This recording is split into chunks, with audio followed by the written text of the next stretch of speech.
আমরা সকলে কাদার সুজা করে আমাদের মাঝে গফরগাঁও উপজেলার মোহতারাম ইউনো মহোদয় আগমন করেছেন জনাব এম আব্দুল্লাহ আল মামুন ইউনো গফরগাঁও।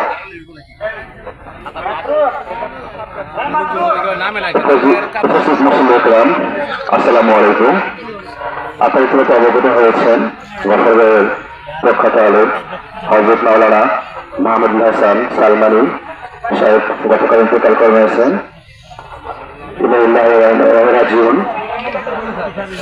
আমি এখানে 8 মাসের বেশি সময় ধরে ইউএনএসএ দায়িত্ব পালন করছি। এর মাধ্যমে অসংখ্যবার তার নাম শুনেছি এবং যেটি সবচেয়ে অবাক হয়েছে সেটা হচ্ছে যে তিনি ধর্ম বর্ণ সকলের কাছে সকলের ঊর্ধ্বে ছিলেন, প্রত্যেকে তাকে সম্মান করতেন, কথা বলতেন। সর্বশেষ মতগুলো আমার সাথে একটি প্রোগ্রাম ছিল, বৃষ্টির কারণে সেটা ওখানে হতে পারে, তবে আমার সাথে কথা বলা হলো যে ইমামদারি ঈদগাহ মাঠে করা যায় কিনা, তো সাথে সাথে আমি অনুমতি দিলাম। তখন সময় উনি অসুস্থ ছিলেন, তো তিনি মাত্র 70 বছর বয়সে মারা গেলেন। আমাদের গড় আয়ুষ্কাল হিসেবে যত টাকায় কম, তিনি যদি আরো আমাদের মাঝে থাকতেন তাহলে আমরা অনেক কিছু শিখতে পারতাম।